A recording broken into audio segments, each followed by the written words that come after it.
हमने ये किया, हमने वो किया, हमने कुछ नहीं किया। अगर ये लड़ाई हिंदुस्तान अपनी आजादी की लड़ रहा था तो ऐसे कैसे हो सकता है भाई कि हम लड़ रहे थे, हमने तो ये किया, और चार नाम गिना देते हैं, जैसे दो चार जोकर हर पार्टी में होते हैं, और उनके नाम गिना के कहते हैं हमने लड़ाई लड़ी साथ साथ। तो भाई जब साथ साथ लड़ाई लड़ी थी तो पाकिस्तान हमने बनाया था।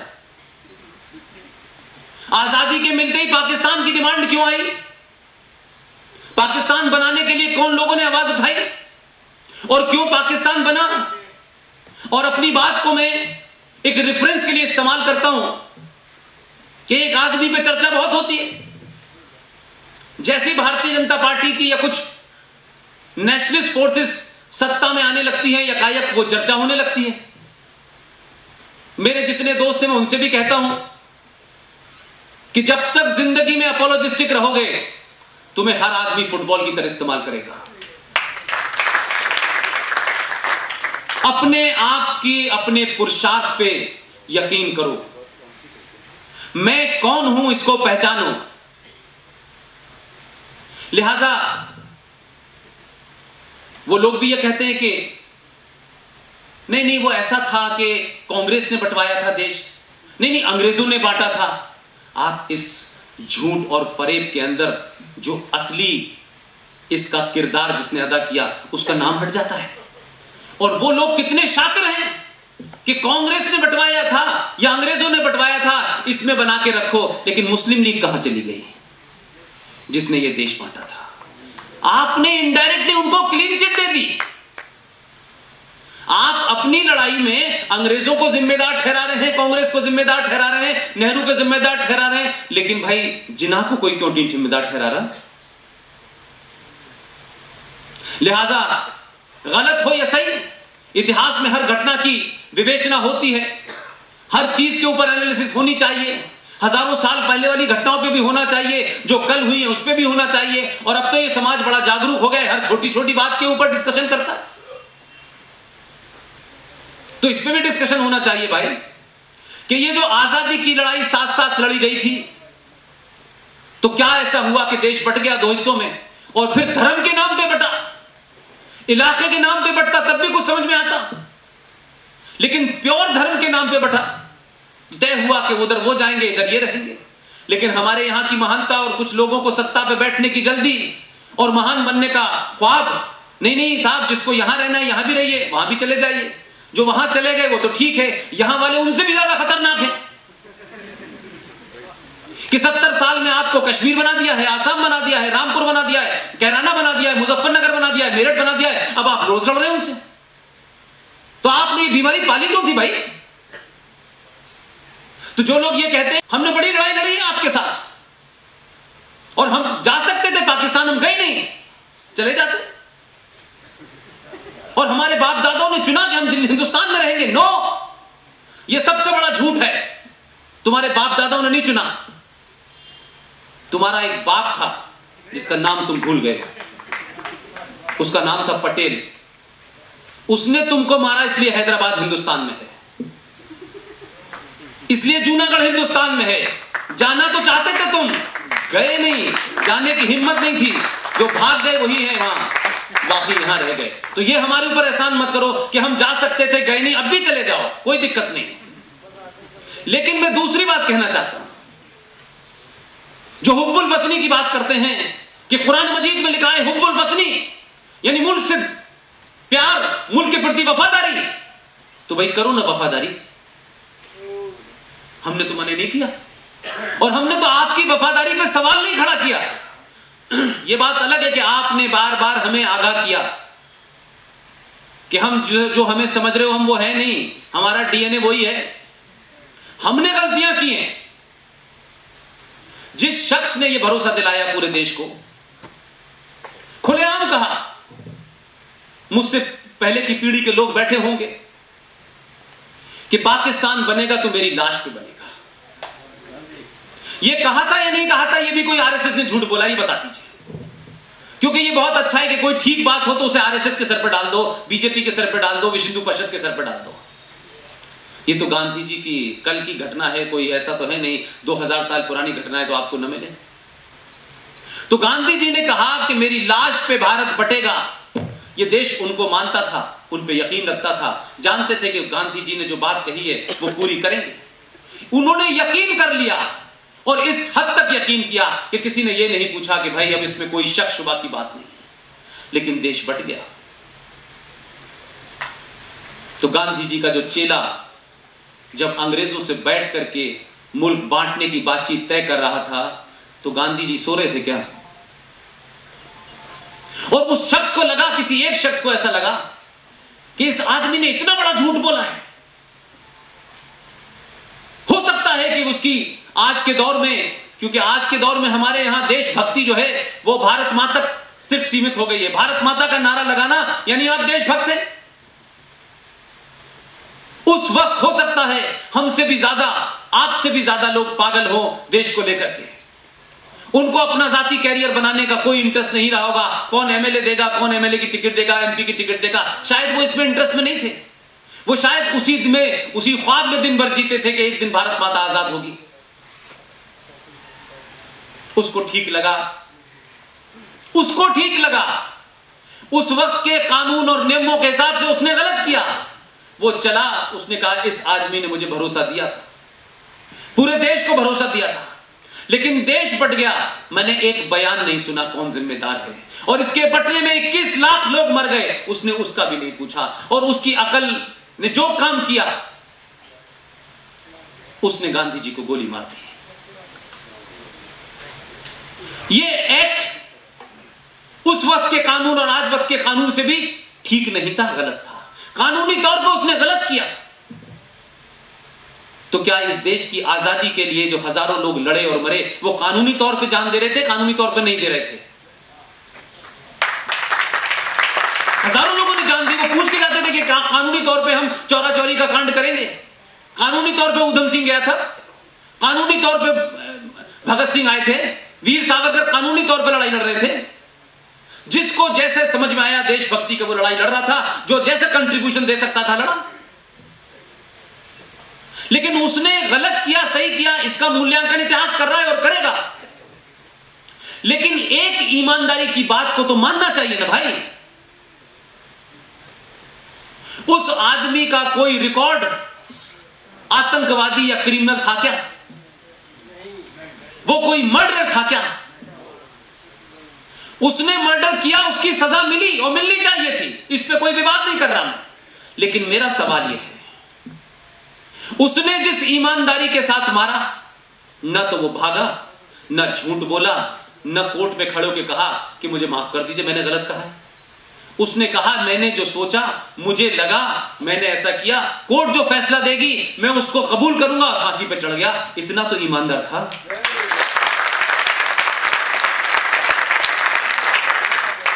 तो गांधी जी के मारने पे चर्चा है पूरी दुनिया में, लेकिन गांधी जी के चेलों से, और गांधी जी तो नहीं है, कोई ये बताएगा कि किसकी मर्जी से, कौन से लोकतांत्रिक तरीके से, कौन से वोट के तहत, किस मर्दमशुमारी के तहत आपने 21 लाख लोगों को मरवा दिया? उस 21 लाख लोगों का हत्यारा कौन था, उसकी कोई जिम्मेदारी लेगा कि नहीं लेगा? आप सब लोग जलियांवाला बाग को जानते हैं। जलियांवाला बाग में जो भी कुछ हुआ उसकी बैकग्राउंड में नहीं जा रहा। जलियांवाला बाग में जनरल डायर ने जो भी कुछ किया, वो अंग्रेजी सरकार बुरी कह सकते हैं आप। उस सरकार के दौर में भी एक कमीशन बना, उस कमीशन का नाम था हंटर कमीशन। सिंह साहब, उस हंटर कमीशन ने रिपोर्ट दी, अपनी जिम्मेदार ठहराया उस वक्त की सरकारों ने उसको। उसके खिलाफ दिल्ली के कनॉट प्लेस में कपड़ों की होली जलाई गई। एक कमीशन तो बना कम से कम। उन लोगों ने बनाया जिन लोगों ने गोली का ऑर्डर दिए थे। इतनी हिम्मत तो थी, इतना करेज तो था उनमें। कोई एक कमीशन बनाओ ना कि 21 लाख लोग किसके कारण मरे। ये कमीशन नहीं बना इस देश में, क्योंकि हिम्मत नहीं है हमने, क्योंकि हमने झूठ और फ्रॉड किया है। इसीलिए इस देश के अंदर 5.5 लाख कश्मीरियों के मरने की घटना, उनको लूटने, उनको बेघर करने की घटना के बारे में 1990 की घटना है। लेकिन आज तक पूरे तादे और होश हवास में यह बात कह रहा हूं, कितने लोग मारे, कितने रेप हुए, बहुत सारी किताबें लिखी हुई हैं, आप पढ़ सकते हैं। हमारे दोस्त हैं, मीडिया में भी हैं, किसी का बड़ा भाई मारा गया, किसी की मां मारी गई है और पड़ोसियों ने मारा है और वो हिंदू थे इसलिए मारा है। लेकिन पूरे जम्मू कश्मीर में जो अल्लाह की हुकूमत, निजाम मुस्तफा की बात करते हैं, दिन रात अल्लाह अल्लाह की बात करते हैं, हर बात में इंशाअल्लाह होता है, हर बात में माशाअल्लाह होता है, लेकिन पूरे कश्मीर में 5.5 लाख लोग उस जमीन से भागे जिसमें मर गए, मर्डर हुए, एक किसी थाने में कंप्लेंट दर्ज नहीं है, एक कंप्लेंट दर्ज नहीं है भाई। लेकिन कहीं कोई घटना घट जाती है देश में, ओहो तूफान आ जाता है, प्रधानमंत्री जवाब देगा क्योंकि एक मर गया है कहीं कोई राजस्थान में, तो देश को सबको जवाब देना चाहिए। यह है मक्कारी, इसको कहते हैं चोरी और सीना चोरी। इसलिए कि आप खामोश रहे, आप हर बात चाहते हैं कि कानून करेगा, सरकार करेगी। मैं आगाह भी करता रहता हूं बीच बीच में, ये जो घटनाएं देश में बढ़ रही हैं, ये जो गुस्सा देश में बढ़ रहा है, ये किसी व्यक्ति विशेष, किसी धर्म के खिलाफ नहीं है। इस देश की व्यवस्थाओं ने, इस देश के इंस्टीट्यूशंस ने इस देश की मेजॉरिटी को उस कोने में जाके लगा दिया है कि जहां से पीछे हटने का रास्ता बंद हो चुका है। जज साहब, आपकी मर्जी आए जो करिए, क्योंकि आप जज हैं, आपको कोई भी निर्णय देने का अधिकार है। लेकिन आप भारत के अंदर सुप्रीम कोर्ट हैं, यह सुप्रीम कोर्ट भारत के लिए नहीं बना है। आप इसी समाज के हिस्से हैं। अगर इस समाज की हजारों साल की परंपरा को आप कानून के नुक्ते नजर से नापेंगे तो देश चलेगा नहीं। देश आस्थाओं से चलता है, विश्वास से चलता है। कानून तो सिर्फ उन लोगों के लिए होता है जो गुंडे बदमाश होते हैं, उन आस्थाओं को तोड़ने की कोशिश करते हैं, उन नियमों का उल्लंघन करने की कोशिश करते हैं। इस देश को कोर्ट कचहरी से मत चलाइए। मैं इसलिए कह रहा हूं ये बात कि जो 1000 साल तक गुलाम रह सकते हैं और उसके बावजूद भी इस आजाद भारत में कोई क्षेत्र ऐसा नहीं है जहां आप नहीं हैं, लेकिन फिर भी अभी तक किसी ने बुलडोजर लेके दिल्ली की सड़कों के 57 नाम को तोड़ा नहीं है। यह ध्यान रखिएगा, बख्तियार खिलजी के नाम से बना वो स्टेशन अभी भी मौजूद है। ये जानते हुए कि ये कौन है, क्या है, अभी तक अपने हाथ में कानून नहीं लिया है। बहुत दिन तक समाज चुप नहीं रहता है। अगर अन्याय अयप्पा से शुरू करोगे और राम मंदिर में भगवान राम का डेट ऑफ बर्थ सर्टिफिकेट मांगोगे तो ये समाज ऐसा ना हो कि काले कोट के अलावा सड़कों पे न्याय मांगने लगे। और जिस दिन ये स्थिति आ गई, जज साहब, पहले शिकार आप ही होंगे। ये ध्यान रखिएगा। मैं बार बार उन लोगों से कह रहा हूं जो इस समाज को, जो कायर है, जो डरपोक है, तब अलग अलग नैरेटिव से आप पिछले कई सालों से गाली दे रहे हैं। इतनी गाली मत दो कि ये हथियार उठा ले हाथ में। ये अहिंसा के चलते, अपने डीएनए के चलते गुलाम रहा है। ये अपने डीएनए के कारण उससे बाहर नहीं निकल रहा है। अभी तो सिर्फ 2004 में 31% निकले थे, अब 50% हो गए। ऐसा ना हो कि ये 100% हो गया अगर, तो बहुत सारे लोगों को जिन्हें इंसाफ नहीं मिल रहा है उन्हें इंसाफ भी मिलेगा। जो निजाम मुस्तफा की ख्वाहिश रखते हैं वो निजाम मुस्तफा में मुस्तफा को ढूंढते हुए नजर आएंगे, मुस्तफा नहीं मिलेगा उनको। जम्मू कश्मीर में जो कुछ हो रहा है, अगर कुछ लोगों को चिंता है, मैं सरकार पर टीका टिप्पणी इसलिए नहीं करता कि सरकार का अपना काम है भाई। सरकार संविधान से बनी हुई है, शपथ से बनी हुई है। मैंने कोई शपथ वपथ नहीं ली। अगर जम्मू कश्मीर में वो जिहादी मुसलमान, वो एंटी इंडिया मुसलमान जो भारत के खिलाफ हैं, सिर्फ भारत की सरकारों को ब्लैकमेल करते हैं, अगर कर्फ्यू इंडेफिनेट पीरियड तक भी लगा रखना पड़ेगा तो लगेगा। और जो बात सिंह साहब ने कहा है कि भूतपूर्व आर्मी चीफ को अगर यह लगता था कि जो भी कर्फ्यू की खिलाफ वर्जी करेगा उसको गोली मार देनी चाहिए। आप 70 साल से एक आतंकी एपरेटस में पले हुए लोग, जिनका जीडीपी में 0% कंट्रीब्यूशन है, जो भारत में मेरे और आपके टैक्स से राज्य चलता है, उस राज्य में भी 80% दुकान सिर्फ उन 7% मुसलमानों की चलती है। लोग उन जो बेचारे पंचायत में लोग आए थे उनके कपड़ों के बारे में पूछ रहे थे। पूछिए कि शेख अब्दुल्ला और फारूक अब्दुल्ला की अरबों खरबों की प्रॉपर्टी लंदन में कहां से आई है? ये कौन लोग हैं, कहां से आए थे भाई? कितने बड़े बाप के बेटे थे कि दिल्ली के हर 5 स्टार होटल में इनका शेयर है भाई।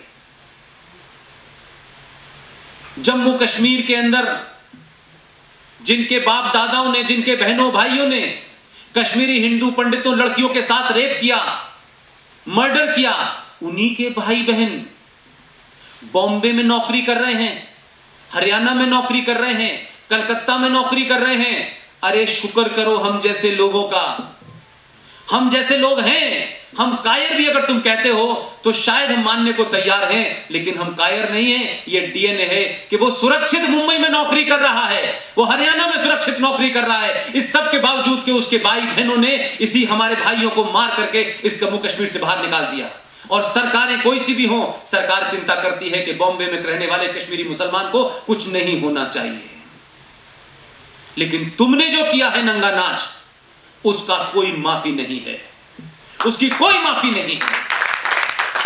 लिहाजा जम्मू कश्मीर के अंदर से जो 2 प्रावधान थे जिससे भारत की सरकार, भारत का संविधान, सुप्रीम कोर्ट जो लागू नहीं होता था, अब जम्मू कश्मीर की इंच इंच जमीन पे भारत सरकार का कब्जा है। वहां की जो पुलिस में एलिमेंट थे, अब उस पे अमित शाह का कब्जा है। मैं भारत सरकार से 2 मांग कर रहा हूं जो मैंने अभी बरेली में कही है। मैं चाहता हूं कि आप इस बात को उठाइए। एक तो जम्मू कश्मीर के अंदर जिस दिन भी लेफ्टिनेंट गवर्नर साहब का रूल हो जाए और वो चार्ज ले लें, सबसे पहले 5.5 लाख कश्मीरी हिंदू पंडितों को, जिन लोगों ने मारा है, जो लोग जिंदा घूम रहे हैं, जो हथियार लेके घूम रहे हैं,